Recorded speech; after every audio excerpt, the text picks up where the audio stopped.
after playing some hours of MGO3, I have come to the conclusion that, one, I do like the game. I do like this game. It's a pretty fun game.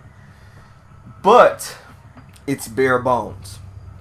This game is very bare bones compared to what we used to if you're an MGO2 veteran. I will blame that on the maps. Now, the maps, they're not bad maps.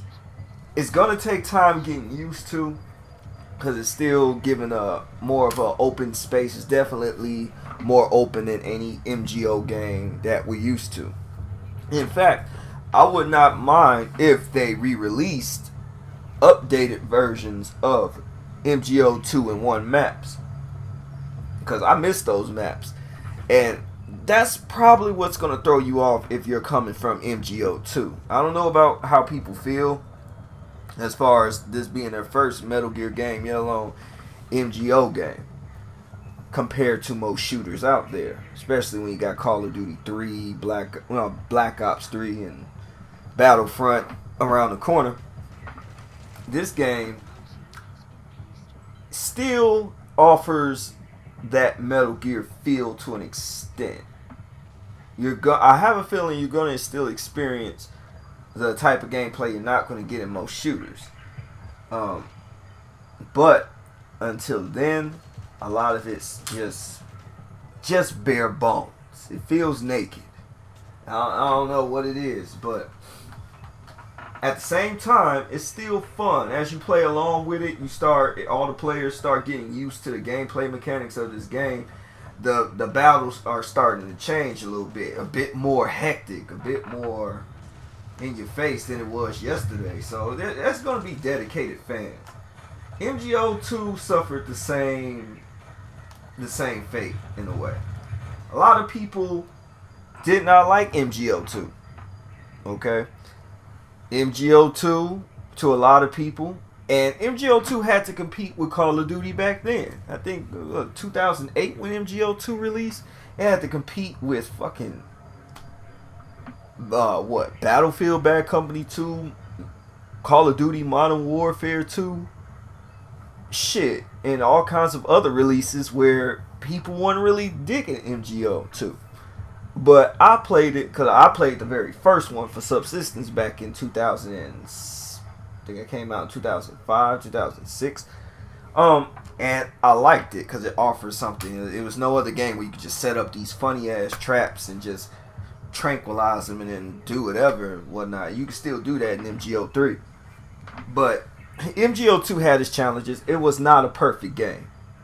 And this is where, fans of that game, which I am one of them, they're going to be blinded by nostalgia. Like, all of a sudden it was the most perfect game. No, the fuck it wasn't. MGO2 had all kinds of fucking glitches and annoying things going on with it as well. Okay? Like I said in the other video, I had a love-hate relationship with MGO2. Okay? It'd be so much shit going on. Be like, you know what? Fuck this game. I'm not playing it for a while. And then, it's like it's just like talking to a babe that you just go through all the shit with, and y'all call each other like, look, man, I was tripping. Okay, let's just make love. And that's pretty much my experience with MGO2. It's just similar as that, And people miss the headshot box tricks. I personally don't. Call it what you want. Oh, you just a noob and all this. Well, that shit don't hurt my fucking feelings. I could do that shit, and I was doing that shit. Not as great as a lot of other players, but I had to adapt.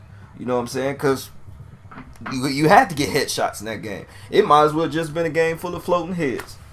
That's the only shot that really count. No matter what else you do, no matter how strong your weapon, you got to get a headshot. And that actually annoyed me. That actually annoyed the fuck out of me.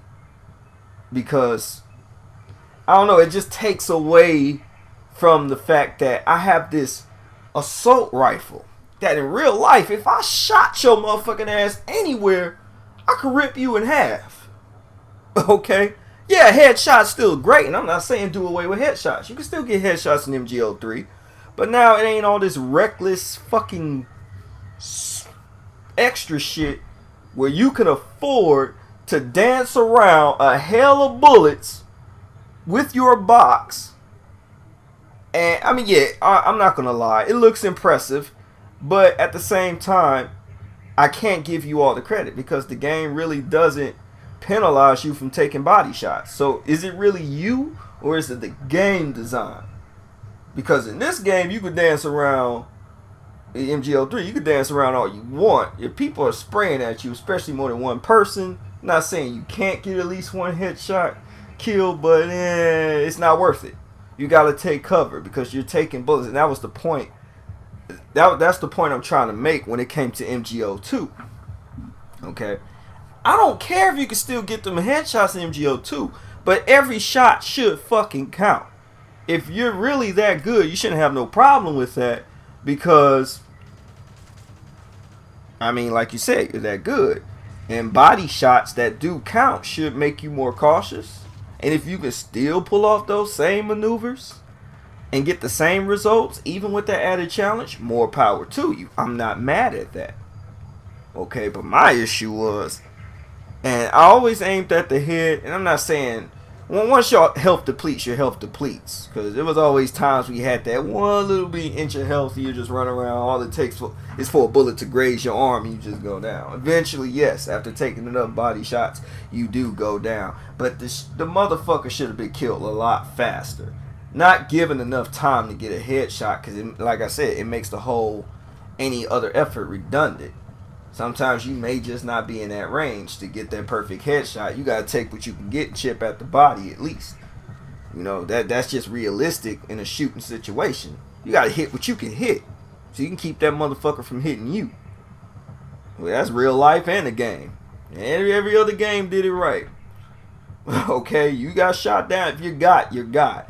You should not be walking around shirtless. I got a body full of armor and a fucking helmet on my head, and sadly that still is the case for MGO3. You can get all this fancy ass heavy futuristic armor, which is crazy because this game is based in 1984, but you can get all this super crazy ass armor and you get shot in the head, you're still one shot kill, whatever. Okay, but in MGO2, this shit was ridiculous. You can walk around there shirtless. I can have a fucking scar. I'm shooting you all in the fucking chest, and only like half your health depletes, and you can still get a headshot on me. It's like, what?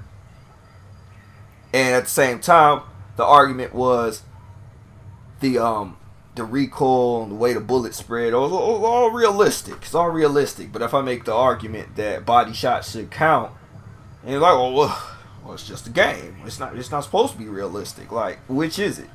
Is it realistic or is it not? Because if I shoot you in real life with a fucking scar, you in the chest, nigga, you going down. Period. I won't have to empty the whole clip. One shot right in the fucking lung should just shut you down right then and there without wearing no armor. And even with armor, you should still get fucked up. Okay? That shit should just shut you down. But in MGO2, it was like, no, I'll take it back though. The SCAR was a lot stronger than the M4. Okay, it was. It does take up a little bit more health. I'm exaggerating, but at the same time, still, it took too long. It just did. But whatever. That's what people miss about MGO2, and they just want to play MGO2.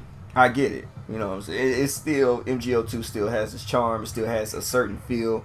This is different. This game just, it feels different. That's what's gonna fuck with you, to be honest.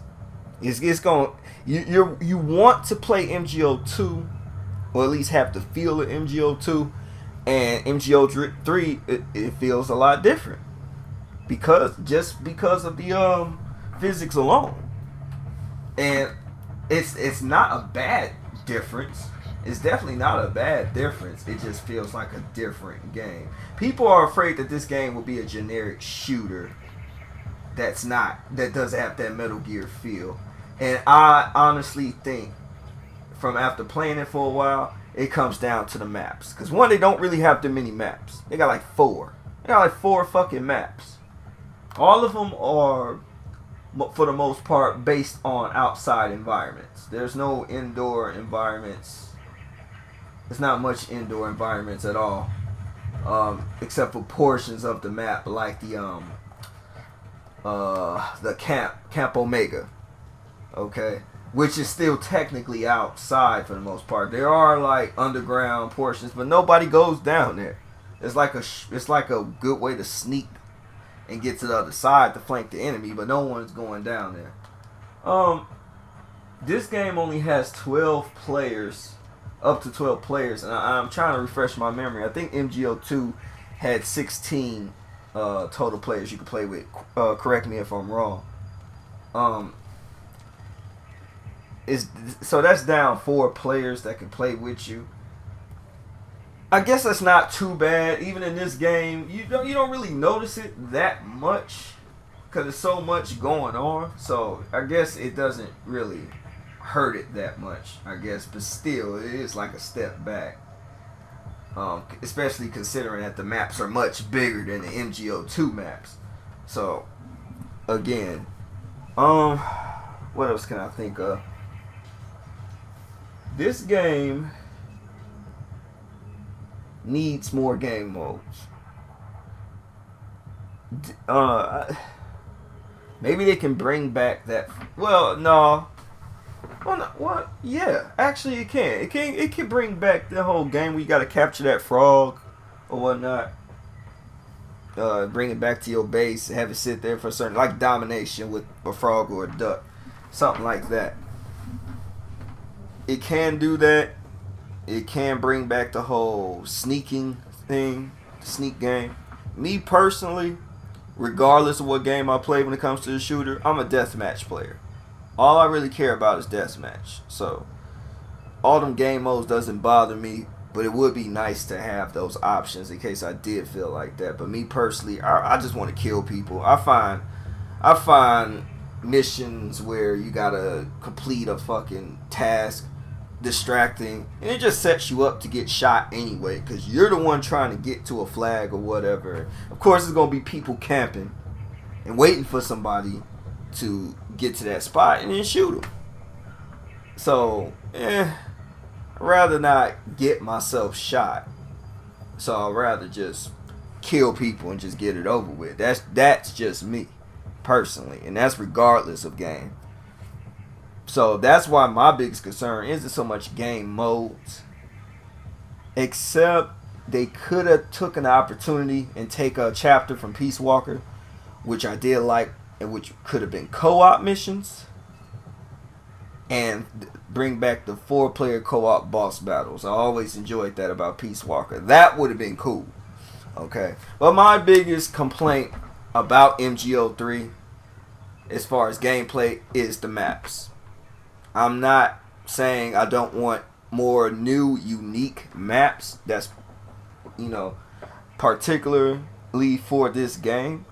But I would like to see the return of some of the best maps from MGO2. I miss Groznygrad. I miss Shadow Moses Tower map. I miss the Afghanistan map. I forgot what it was called. That's just a classic map from MGO2. It's probably one of the first maps you actually play on in the cycle. Though I missed the map in the mall.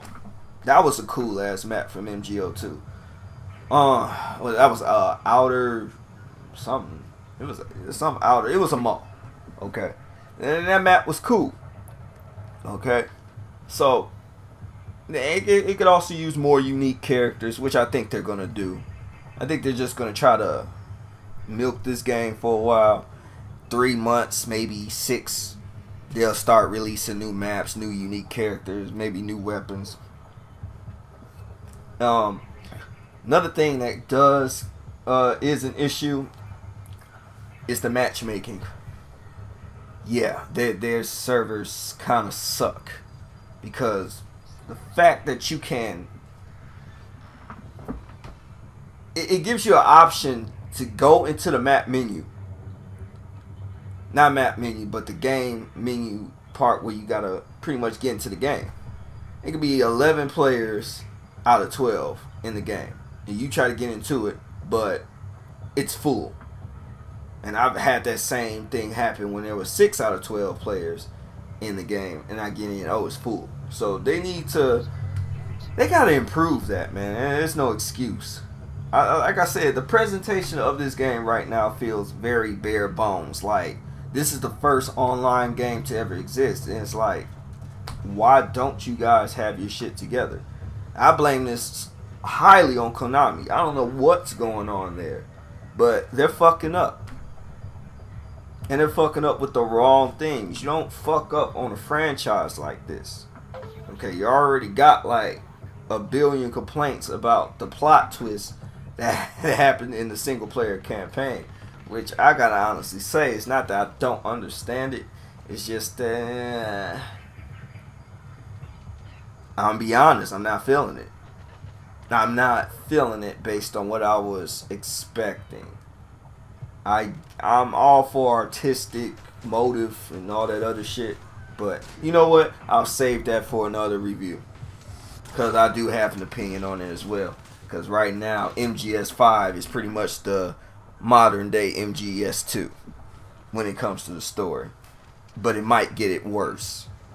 And but like I said, that's another video. But anyway, that's my impression of the game so far. Like I said, I'm having fun playing it. I just want more. It's like, to use another perverted analogy, it's like a girl who won't have sex with you, but she'll suck your dick. Right now, it's just sucking your dick. In the good way, sucking your dick. It doesn't suck dick, but it'll suck your dick. But it won't give you no pussy yet. So it won't give you no pussy yet. So right now, we just waiting on it to give us some pussy. But in the meantime, I'll enjoy the blowjob. So leave your thoughts in the comment section, of course. Share this video, like this video if you like it. Hey, tip your boy some money. Buy me a drink or some shit if you want more. This is Game Recognized Game, Lawless, and I am out.